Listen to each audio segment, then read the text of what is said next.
back to Devoxx France 2024, coming live to you from Paris.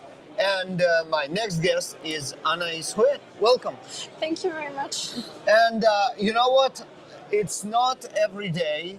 I think it's the first time ever that I have with me a guest who is also a conference speaker who is a declared introvert. Right? Because it's completely unnatural for introverts to do conference talks and then come for an interview and all that voluntary. No one forced you to. That's true. So yeah, how did you end up doing that? Why you volunteered for all this suffering? I will clarify it as suffering. It started when I was my very first mission as an agile coach. When I was starting in a team with lots of experienced agile coach from whom I was learning much. And one day we took an MBTI test all together, a free version on the internet. And when all the team shared their results, I saw that I was the only introverted agile coach. Exactly. That makes perfect sense. And it made me feel kind of weird. And so I was thinking, whoa, maybe I'm in the wrong place. Maybe I shouldn't be doing this. What am I doing here? And I realized that the word introversion was making me rethink my whole career. And I started asking myself, why? Why is it a bad thing to be an introvert? And why couldn't I be an agile coach as an introvert? And I started wondering, why is it seen as a bad thing? Why is there this whole stereotype of the socially awkward developer who won't speak to anybody? And I started to speak to people, to ask questions, and to search about what is it, introversion. And when I saw how much people were telling me that before they were introverts, but it was a weakness, so they worked on themselves, they became extroverts. And I thought that maybe there's something to speak about, to tell you can be an introvert, you can work in agile teams, even though there are lots of collaboration and group events, and it can be really tiring for an introvert. But you can also, there are strengths that come with that, where you can really focus and have, bring creativity and all sorts of things. And so I made this talk and I presented the very first time. It was harrowing.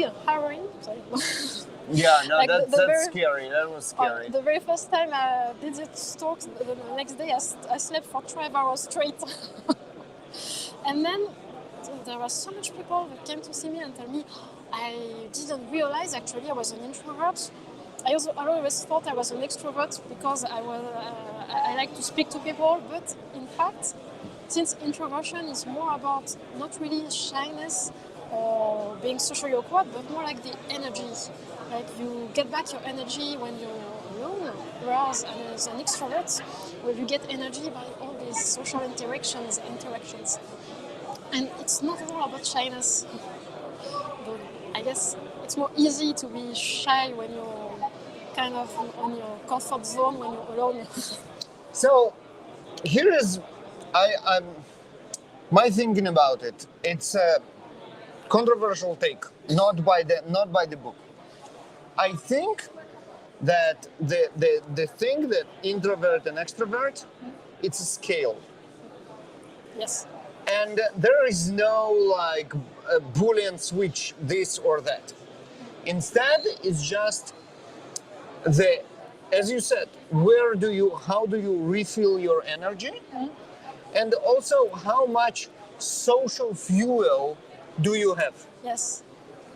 Because even me, that I'm very on the extrovert side of the scale, after 3 days of doing that, the only thing I want is to be left alone. I can only guess. Right? But I mean, yeah, it's not, there are no like 100% this or that. It's just the amount of how fast you get tired of people. Yes. Well, it's the man who invented the words introverts and extroverts. It was Carl Jung. it's very well-known psychiatrist in the 20s. He said in the book when he put the term that 100% introvert or extrovert doesn't exist. Yep. Or if it did, such a person would be in an asylum. So really, it's really a scale, and I guess it's even like not really a fixed point on a scale, but more like we can have some range. As things during the day or during our lives, we can be more or less in a place on this scale. And that's what I thought, and that's also why I do these conferences, and it gets easier and easier every time. Still, it was a big step to come. You can train it. That's what you are saying. Yes, and it gets easier because why? Because you spend less energy every time. No, maybe it's because I guess a little bit less stressed because I think we get used to seeing all these people, and I also and it doesn't sound very introverted, but I like these interactions when I can talk about this when people, after I did the talk, people will come to see me and talk about their experiences. I've had a lot of people tell me, oh, I have people in my team that I think are more introverted, and how can I make the workplace more best for them? And I really like when the questions that were first, like, how can I make them talk, become how can I make the environment when they can feel safe enough to talk when they want, and they can also have their comfort zone. It's really great to see the mindset evolve with that. So it's not really about being shy or not wanting to talk to people or anything like that, right? It's not about that. Not really, no. It's really So what? How do you define it, and how do you make the workspace and the team collaboration more comfortable for those people? So for me, it's about making moments when you can be alone. Like, I mean, the work at home, that's really great, and we make it partial in the week because there are introverts, but there are also extroverts in the team. And more introverted on the scale and more extroverted. So it's all about balance. Okay, everything is about balance. Make moments when we are in concentration, so writing the answers on post-its and in a moment of silence. And then a moment when everything can talk and exchange, and does it really to make sure that everyone feels okay. And so maybe put little moment of deep working in the week, because when we are in agile methodologies, there are lots of moments when it's part of the framework to be together and to talk and a lot. And I think it's really great. I mean, it's my job also. So if it was horrible for me, I wouldn't do it. But to balance it with moments where we in silence and concentration, and sometimes all together, but just in calm. And that way, not to make people feel like they must talk always. Because it's something, when I was a developer, and even now, then I often heard this, that you're not talking enough, I don't hear you, does it mean you don't understand what I'm talking about? No, I'm just observing. And maybe make also a space for people to give their observation, maybe sometimes after the big team moment, when you're already spending lots of energy, and maybe you don't feel like participating and going in these interactions, but maybe put a time like, I don't know, a week after the event, when now you can put all your thoughts, all your observation, and bring them afterwards, and you don't have to be pressed to it right now. Okay. So it's there are simple and kind of obvious accommodations that you can make to make your team more comfortable, or your workday more comfortable for people who may have this energy drain faster and need some time to recharge in between. And all it takes is just thinking about it a little bit and considering that those people are around you, and maybe you don't hear about their experiences because this is part of what they are. They won't share it with you.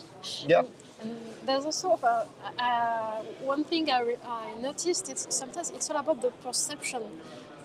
like when I was preparing my talk, there was a slide when I put a picture of a big open space, and I put a big empty open space.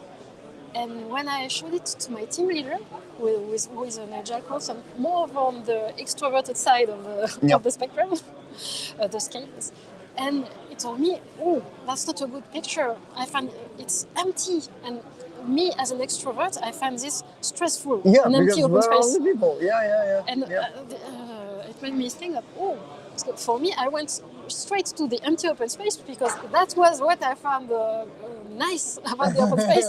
And the full of people, that was the stressful picture. And it made me think, there's this moment when you put yourself in the other's shoes and to see this strange shift of perception between what is comfortable space and what is more stressful. But I think generally because extroverts take so much space in all the discussions and generally take much more presence in the world around us. It's on us to pay attention to those who are less visible, the introverts, right? So no, I mean I get it that you didn't think about how the empty open space will look in the eyes of extroverts, but and that's obviously very nice of you. But I think in setting up the rules, and the extroverts are the ones usually in control, just because they're more present, more vocal, more people may pay more attention to what they are saying. So it's on us to think about how introverts feel in our society, in our groups, in our collectives. I don't know. I mean,